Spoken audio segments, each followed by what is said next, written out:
नमस्कार. आज आपण आलो आहोत कोल्हापूर जिल्ह्यातील आळते येथील रहस्यमय रामलिंग मंदिरात. या मंदिराचा इतिहास, रचना आणि वातावरण अतिशय सुंदर आणि पवित्र आहे. तर या मंदिरातील रहस्यमय गोष्टी जाणून घेण्यासाठी हा व्हिडिओ शेवटपर्यंत नक्की पहा. आळते गावाच्या शांत आणि निसर्गरम्य परिसरात वसलेले रामलिंग मंदिर हे एक प्राचीन आणि अत्यंत पवित्र स्थान मानले जाते. हिरव्यागार झाडांनी वेढलेला हा परिसर मनाला शांतता देणारा आहे. या मंदिराची खास गोष्ट म्हणजे येथे असलेली अदृश्य पिंड. असे मानले जाते की भगवान शंकरांची ही पिंड अत्यंत गूढ आहे आणि तिच्याशी अनेक श्रद्धा व आख्यायिका जोडलेल्या आहेत. श्री क्षेत्र रामलिंग मंदिर हे फार पुरातन देवस्थान आहे. येथे प्रभू रामचंद्र 14 वर्षे वनवासात असताना या ठिकाणी वास्तव्य केले. गुहेमध्ये प्रार्थना करून त्यांनी शिवलिंगांची स्थापना केली. त्यांनी पूजेसाठी बाण मारून गंगा, यमुना आणि सरस्वती या त्रिवेणी धारा सुरू केल्या. या तिन्ही धारा 12 महिने 24 तास अखंड शिवलिंगावर पडत असतात.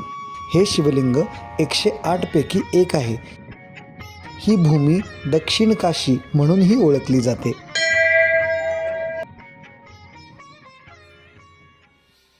यानंतर आम्ही मंदिरात प्रवेश केला. आत येताच भगवान पांडुरंगांची सुंदर मूर्ती दर्शन देते आणि बाजूलाच कार्तिक स्वामींची मूर्तीही आहे, ज्याचे दर्शन फक्त कार्तिक पौर्णिमेलाच घेतले जाते. चला आता आपण मुख्य गाभाऱ्याकडे जाऊ. रामलिंग मंदिराची रचना अत्यंत जुन्या पारंपरिक पद्धतीची आहे. संपूर्ण मंदिर दगडी बांधकामात उभारलेले असून त्यामध्ये प्राचीन काळातील स्थापत्य कलेचा सुंदर नमुना पाहायला मिळतो.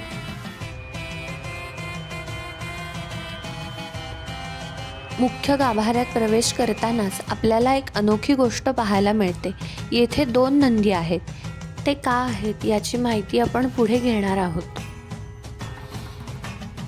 हे रामलिंग मंदिर संपूर्ण डोंगरात बांधलेले असल्यामुळे त्याची रचना अत्यंत वेगळी आणि आकर्षक वाटते. डोंगराच्या कुशीत वसलेले हे मंदिर निसर्गाच्या सानिध्यात असल्यामुळे येथे येताच मनाला एक वेगळी शांतता अनुभवायला मिळते. या मंदिराची आणखी एक खास गोष्ट म्हणजे येथे पाण्याचा अखंड झरा वाहत असतो. त्यामुळे या मंदिराला एक नैसर्गिक आणि आध्यात्मिक महत्त्व प्राप्त झाले आहे.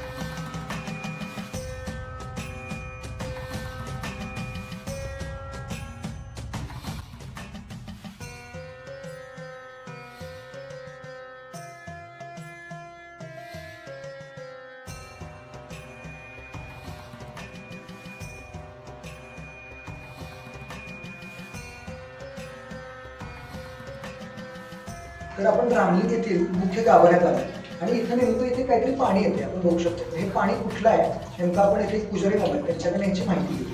तर हे कुठले येते मामा पाणी? हे राम चौदावरच्या वनवासला घेतले त्यांनीच आपण केलेली लिंग आणि पूजेसाठी आणि पिण्यासाठी रामानं पाणी मारलेले पाणी. हे 12 महिने 24 तास डोंगरात पाणी. ते दुष्काळ वगैरे असला तरी किती दुष्काळ. आणि इथं आपण हा गारवा बघतोय तो असाच काय उन्हाळ्यापासून 24 तास कंटिन्यू पाणी पडतं. आणि हे पण असं सगळे ही पिंड आहे. हे पाणी आपण पूजेसाठी आणि येणार बाजूला तीर्थासाठी वापरलं जाते.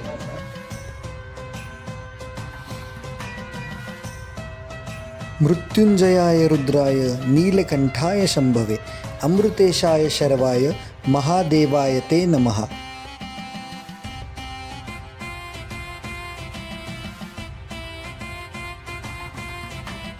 कैलास राणा शिवचंद्र मोळी फणींद्र माथा मुकुटी झळाळी कारुण्य सिंधू भवदुःखहारी तुझ वीण शंभो मज कोण तारी. तर आता आपण मंदिराच्या प्रदक्षिणा मार्गावर आहे आणि इथे छोटी मोठी मंदिरं आपल्याला पाहायला मिळतात. चला तर मग बघूया आपण मंदिराचा प्रदक्षिणा मार्ग कसा आहे.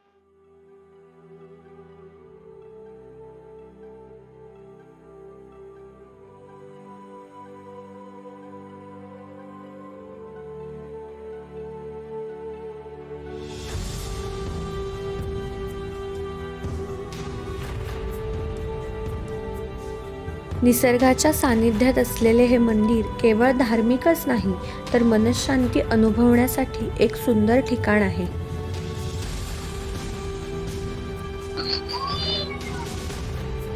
या सुंदर निसर्गाच्या कुशीत उभे असलेले मंदिर जुन्या पारंपरिक रचनेत बांधलेले आहे. येथील मंदिराचे दगडी बांधकाम, साधी पण भक्कम रचना आणि प्राचीन स्थापत्यकलेचा सुंदर नमुना आजही पाहायला मिळतो.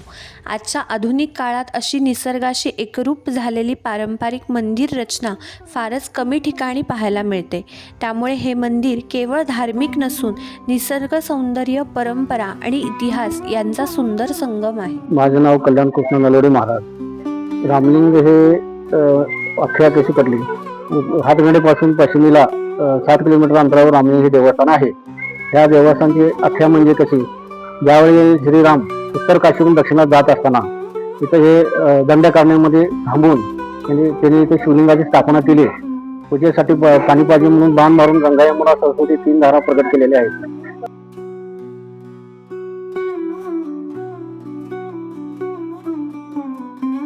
दोन नंदी का आहेत तिथं, रामाने लिंग स्थापना केलेले एक आणि एक गुप्त लिंग आहे. अजूनपर्यंत कुणालाही विज्ञानाला दिसालेलं नाही, म्हणून गुप्त लिंगाचे एक नंदी आणि रामाने लिंग स्थापना केलेले एक नंदी असे मिळून 2 नंदी आहेत. रामलिंग देवस्थानच्या बाहेर आल्यानंतर दरवाजाच्या बाहेर इथं पारकट्टा आहे. पारकट्ट्यामध्ये 2 देवस्थान आहेत. एक मारुती स्थापना केलेली आहे, एक सूर्यनारायणची स्थापना आहे.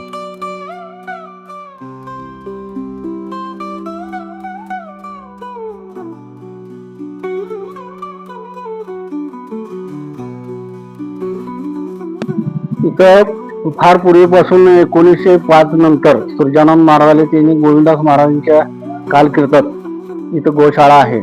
लहान सहान येणाऱ्या भक्तांच्यासाठी गाईंना, लहान मुलांना दूध पाहिजे म्हणून गोशाळा चालू केलेली आहे. इथं लहान मोठी 25-30 गायी आहेत. या व्हिडिओच्या माध्यमातून या रामलिंग देवस्थान महाराज यांच्या गोशाळेला भाविकांनी मदत करावी.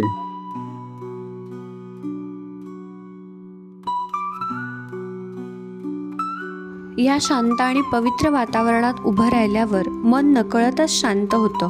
डोंगर, हिरवाई, दगडी रचना, या मंदिरातील आध्यात्मिक वातावरण हे सगळं मिळून येथे एक वेगळीच ऊर्जा जाणवते. अशा या पवित्र आणि नयनरम्य रामलिंग मंदिराचा अनुभव आम्ही तुम्हाला या व्हिडिओमधून दाखवण्याचा छोटासा प्रयत्न केला. पुन्हा भेटू अशाच एखाद्या सुंदर, ऐतिहासिक आणि आध्यात्मिक ठिकाणासोबत. हा व्हिडिओ कसा वाटला हे कमेंटमध्ये नक्की लिहा आणि असेच नवनवीन व्हिडिओ पाहण्यासाठी चॅनलला नक्की सबस्क्राईब करा. आणि हां, या व्हिडिओच्या कमेंटमध्ये हर हर महादेव नक्की लिहा. धन्यवाद.